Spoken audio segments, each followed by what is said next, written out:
Hello everyone, आज date है 10 फरवरी 2023 और द हिंदू न्यूज एनालिसिस में आपका स्वागत है। इस वीडियो में हम द हिंदू की इंपॉर्टेंट न्यूज को एग्जाम के पॉइंट ऑफ व्यू से डिस्कस करेंगे। नीचे डिस्क्रिप्शन बॉक्स में Telegram channel Volcano IAS Academy का लिंक दिया हुआ है। आप Telegram channel Volcano IAS Academy के साथ में जुड़ सकते हैं। वहां पर हर exam means UPSC, state PCS and other exams के पॉइंट ऑफ व्यू से काफी इंपॉर्टेंट इन्फॉर्मेशन आप सभी के साथ में शेयर की जाती है। तो चलो स्टार्ट करते हैं। वीडियो को स्टार्ट करेंगे एक ज्योग्राफिकल मैप क्वेश्चन के साथ में। और आज आपका क्वेश्चन ये है कि कैलिनिनग्राड को आपको मैप में व्यू करना है, फिर इससे रिलेटेड हर इंपॉर्टेंट फैक्ट्स को एंड इंफॉर्मेशन को कमेंट बॉक्स में टाइप करना है। कल हमने आपसे क्वेश्चन पूछा था अन्नपूर्णा माउंटेन को लेकर के। तो अन्नपूर्णा माउंटेन जो है वो नेपाल कंट्री में एग्जिस्ट करती है। पूरे वर्ल्ड में 8000 मीटर से ज्यादा हाइट के जो भी माउंटेन रेंज है उनमें से एक है अन्नपूर्णा माउंटेन रेंज।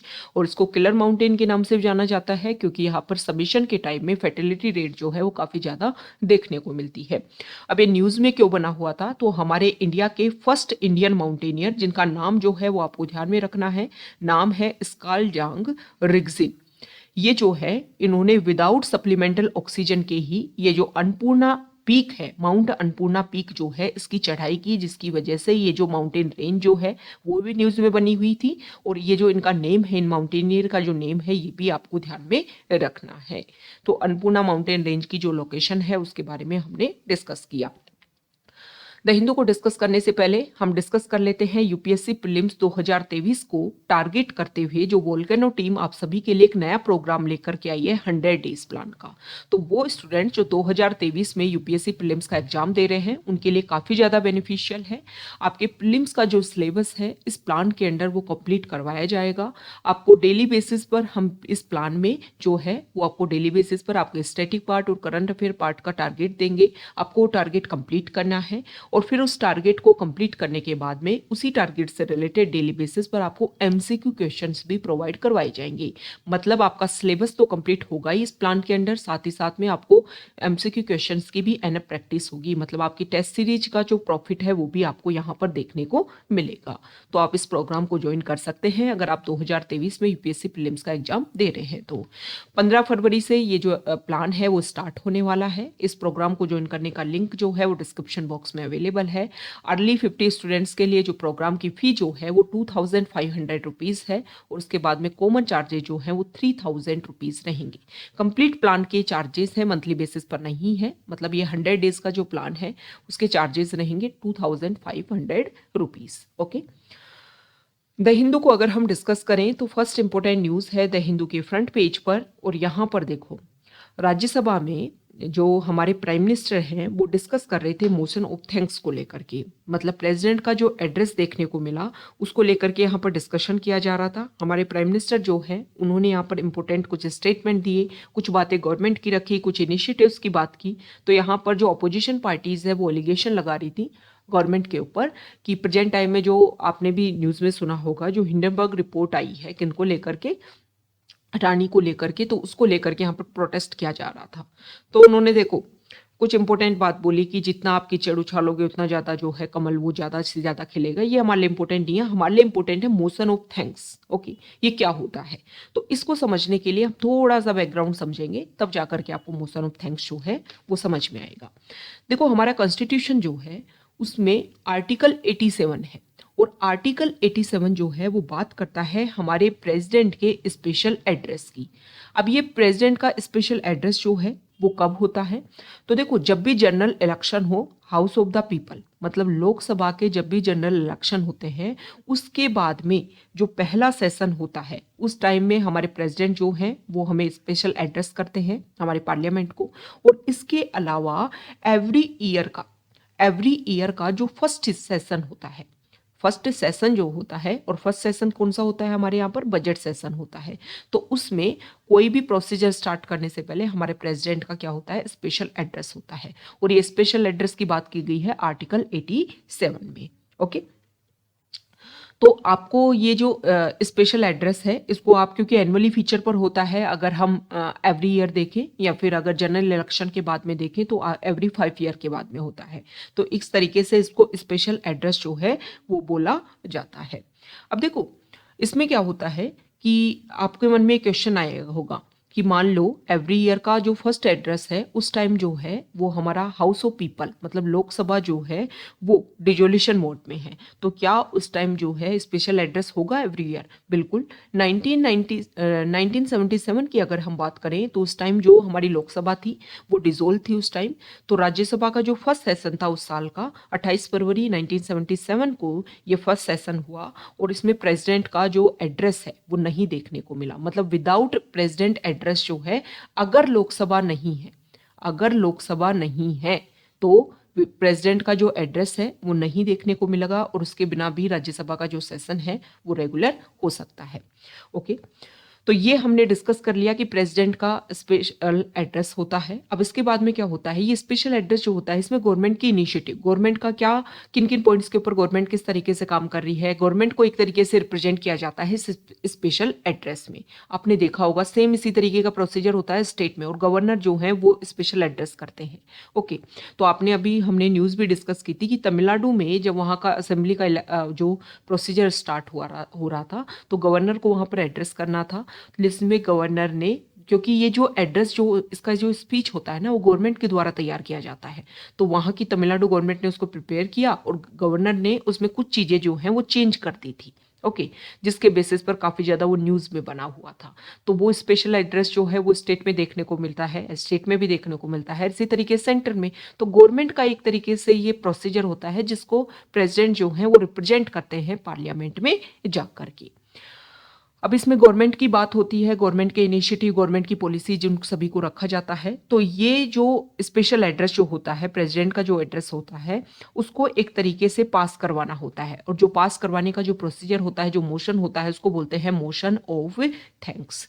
तो ये जो है मोशन ऑफ थैंक्स जो है वो पार्लियामेंट के दोनों जो हाउसेज है उनमें पास होना चाहिए, तभी जाकर के लगता है कि गवर्नमेंट में जो बिलीफ है वो बना हुआ है।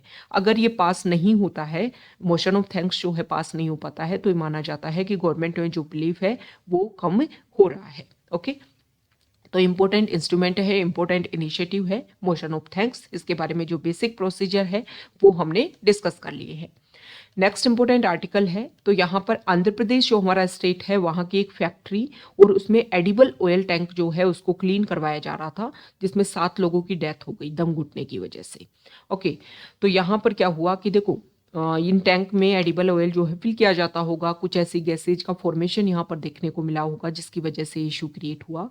तो इस तरीके का जो भी प्रोसीजर होता है उसको हम टेक्नोलॉजी का यूज़ करके जो है वो क्लीन करवा सकते हैं। इसके ऊपर टेक्नोलॉजी का ज़्यादा से ज़्यादा फोकस किया जा सकता है, क्योंकि इस तरीके का जो प्रोसीजर होता है उसमें काफ़ी ज़्यादा इशू जो है वो देखने को मिलते हैं।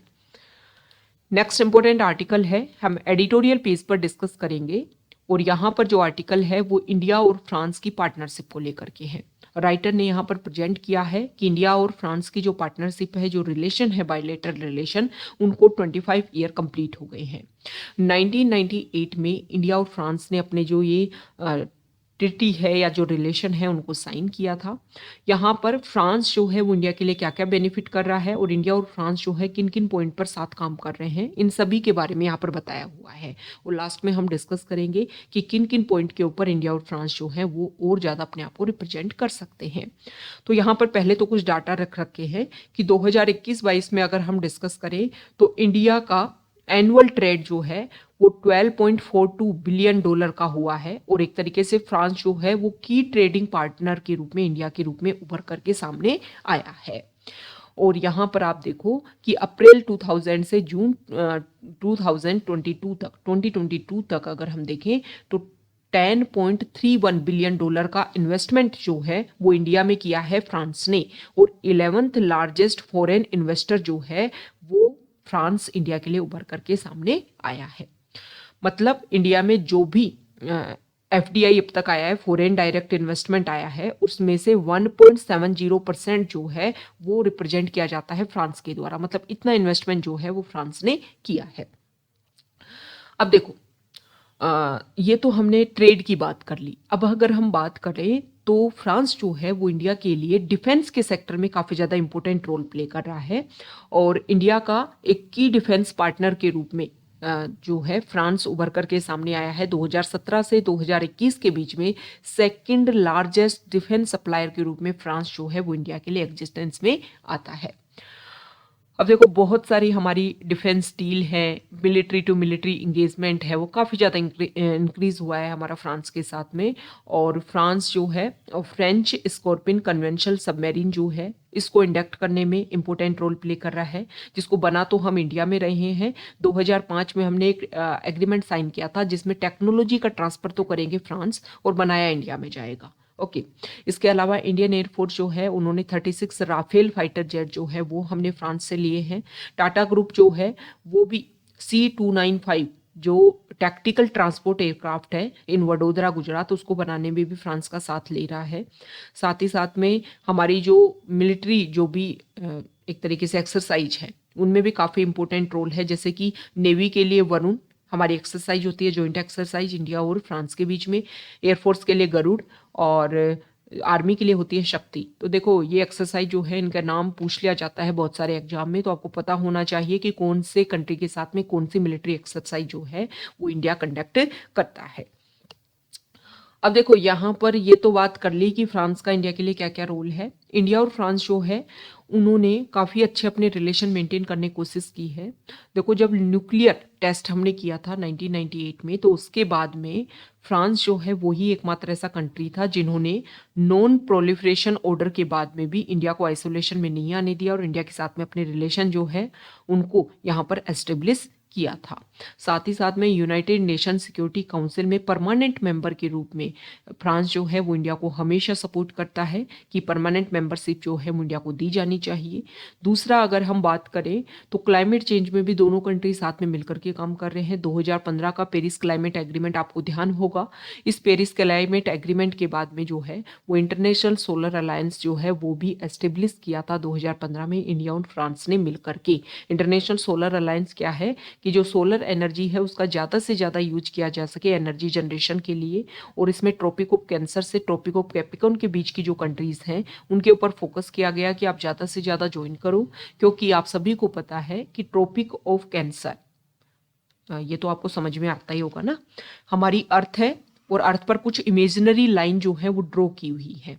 ओके, तो ये 0 डिग्री है, ये इक्वेटर है, और यहाँ पर है 23.5 डिग्री नॉर्थ, इसको बोलते हैं ट्रॉपिक ऑफ कैंसर, और ये है 23.5 डिग्री साउथ, इसको बोलते हैं ट्रॉपिक ऑफ कैप्रिकॉर्न। तो इनके बीच में जो भी कंट्रीज हैं वहाँ पर सोलर रेडिएशन जो है वो ज़्यादा देखने को मिलता है, क्योंकि आप सभी को पता होगा कि इक्विनोस और जो सोलिस्टिस की जो कंडीशन होती है, इसमें आपने ये डिस्कस किया होगा कि इस लाइन से और इस लाइन के बीच में, ट्रॉपिक ऑफ कैंसर से ट्रॉपिक ऑफ कैप्रिकॉर्न के बीच में जो सन की जो लाइट होती है, सन की जो रेज होती है, वो कभी ना कभी स्ट्रेट यहाँ पर गिरती हैं, तो मैक्सिमम सोलर रेडिएशन यहाँ पर देखने को मिलती है। तो इसलिए यहाँ पर जो कंट्रीज हैं वो रिन्यूएबल एनर्जी के ऊपर फोकस करते हुए स्पेसिफिक अपना टारगेट रखे सोलर एनर्जी के ऊपर।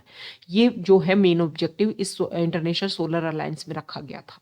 ओके, और इंटरनेशनल सोलर अलायंस का हेडक्वार्टर कहाँ है ये आप कमेंट बॉक्स में बता दोगे। तो इसमें दोनों कंट्रीज ने मिलकर के साथ फोकस किया।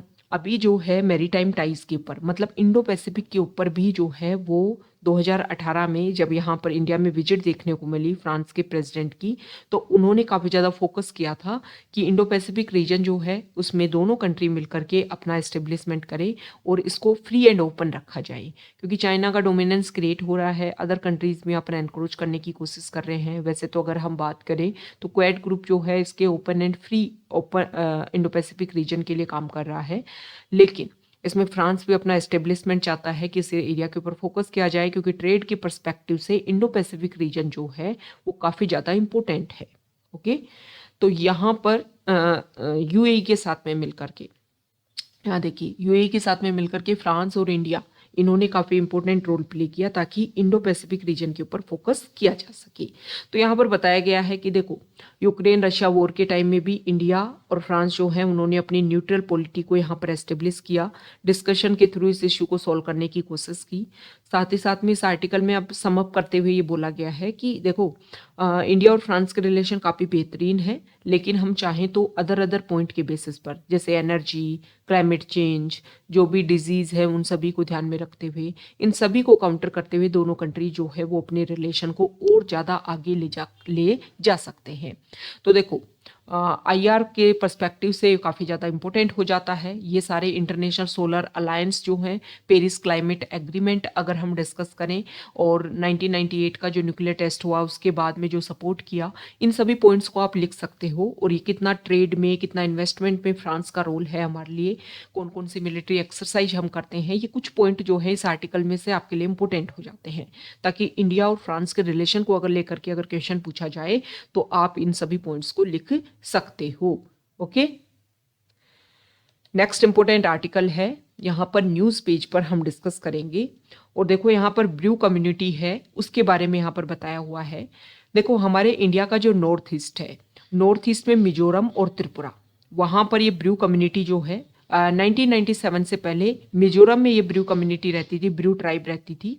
लेकिन 1997 में एक जो है क्लैश देखने को मिला। उसके बाद में ये मेजॉरिटी में 40,000 इनकी पॉपुलेशन है ब्रू ट्राइब की, और ये आ गई कहाँ पर, त्रिपुरा स्टेट में।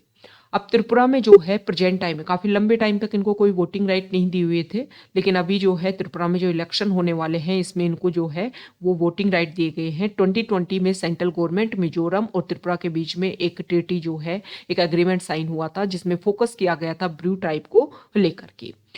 तो ये जो ब्रू ट्राइब है इसके बारे में अगर हम डिस्कस करें तो ब्रू, या फिर इनको रियांग के नाम से भी जानते हैं, ब्रू या फिर रियांग। ओके, नॉर्थ ईस्ट जो हमारा इंडिया का है ना, वहां पर ये इंडिजिनस कम्युनिटी के रूप में रहती है, और मैक्सिमम अगर हम डिस्कस करें तो त्रिपुरा में रहती है। इसके अलावा मिजोरम में और आसाम में भी इसकी पॉपुलेशन देखने को मिलती है। त्रिपुरा में ये जो ब्रू ट्राइब है इसको पीवीटीजी ग्रुप में शामिल किया गया है। अब देखो ये तो हमने डिस्कस कर लिया कि क्या इशू है ब्रू ट्राइब को लेकर के। अब ये पीवीटीजी ग्रुप क्या होता है इसके बारे में अगर हम डिस्कस करें तो देखो हमारे इंडिया की जो टोटल ट्राइबल पॉपुलेशन है, उस टोटल पॉपुलेशन का 8.6% जो है वो ट्राइबल पॉपुलेशन में आता है। अब ट्राइबल पॉपुलेशन में भी कुछ पॉपुलेशन ऐसी है जो काफ़ी ज़्यादा मेन स्ट्रीम सोसाइटी से जिसका बिल्कुल भी जुड़ाव नहीं है, तो उसी के ऊपर फोकस करते हुए कि पर्टिकुलरली वनरेबल ट्राइबल ग्रुप जो है, मतलब ट्राइबल ग्रुप में भी जो ज़्यादा पिछड़े हुए जो लोग हैं उनको उनका डेवलपमेंट करने के लिए डेबर कमीशन जो है उन्होंने रिकमेंडेशन दी कि भाई एक आप अलग से ग्रुप बनाओ, और फिर इसीलिए जो है पीटीजी ग्रुप जो है स्टार्टिंग में बनाया गया प्रिमिटिव ट्राइबल ग्रुप के नाम से। ओके, फिर 2006 में ये जो पीटीजी जो ग्रुप है इसका नेम चेंज कर दिया गया और इसी को बोला गया फिर पीवीटीजी। तो 1975 में गवर्नमेंट जो है वो 52 ट्राइब जो है उन्होंने रिकॉग्नाइज की, और टाइम के साथ में 23 ग्रुप जो है वो इसमें ऐड कर दिए गए, और टोटल 75 जो ट्राइबल ग्रुप हैं उनको पीवीटीजी ग्रुप में रखा गया कि ट्राइबल ग्रुप में भी ये ज़्यादा पिछड़े हुए हैं, इनके अपग्रेडेशन के लिए हमें ज़रूरत है, इनके ऊपर हमें फोकस करना चाहिए। तो पूरे इंडिया में जितनी भी ट्राइबल ग्रुप है उनमें से 75 जो है उनके ऊपर फोकस किया गया। टोटल अगर हम ट्राइबल ग्रुप की बात करें तो 705 जो है वो शेड्यूल ट्राइब है हमारे इंडिया में। देखो एससी और एसटी जो है ये वर्ड आप बहुत बार सुनते होंगे, शेड्यूल कास्ट, शेड्यूल ट्राइब। देखो शेड्यूल ट्राइब जो है अगर हम अपने सोसाइटी की बात करें तो एंशियंट टाइम से जो शेड्यूल कास्ट है वो हमेशा से मेन सोसाइटी के साथ में रही है, लेकिन शेड्यूल ट्राइब जो है वो मेन सोसाइटी के साथ में उनका हमेशा से जुड़ाव देखने को नहीं मिला है, तो इसीलिए इनके ऊपर फोकस किया गया। और इस एसटी ग्रुप में भी कुछ ग्रुप ऐसे जो बहुत ही ज़्यादा जिनकी कंडीशन लो है उनको पीवीटीजी ग्रुप में फिर शामिल किया गया है। तो सबसे ज़्यादा पीवीटीजी ग्रुप में जो ट्राइब्स हैं वो ओडिशा स्टेट में देखने को मिलती है। अभी पीवीटीजी ग्रुप में कौन कौन सी कम्युनिटी आती है, वो कम्युनिटी जिनकी पॉपुलेशन जो है वो काफ़ी ज़्यादा कम है, जो बिल्कुल फिजिकली आइसोलेटेड है मेन सोसाइटी से, जिनकी कोई भी रिटन लैंग्वेज नहीं है, साथ ही साथ में जो उनकी चेंज रेट है, मतलब अगर आप बात करो कि टेक्नोलॉजी का अडोप्शन या फिर एजुकेशन रेट या फिर उनकी पॉपुलेशन की इंक्रीज होने की रेट जो है वो काफ़ी ज़्यादा स्लो है, उन सभी को जो है वो पीवीटीजी ग्रुप में शामिल किया गया है। तो ये ब्रू जो ट्राइब है उसको भी इसमें शामिल किया गया है। ओके, ये आपको ध्यान में रखना है। ये हमने डिस्कस कर लिया ब्रू ट्राइब के बारे में। नेक्स्ट जो आर्टिकल है यहाँ देखिए, देखो रशिया और यूक्रेन वॉर के बाद में रशिया जो है उसके ऊपर काफ़ी रिस्ट्रिक्शन लगाए गए, अदर कंट्री जो उसके साथ में रिलेशन मेंटेन करते हैं उनको लेकर के भी रिस्ट्रिक्शन लगाए गए, लेकिन इंडिया ने काफ़ी ज़्यादा फोकस किया। जब रशिया के ऊपर अदर कंट्रीज ने बैन लगाया तो इंडिया ने इस बात के ऊपर फोकस किया कि वहाँ से जो क्रूड ऑयल है उसको हम ज़्यादा से ज़्यादा खरीदेंगे।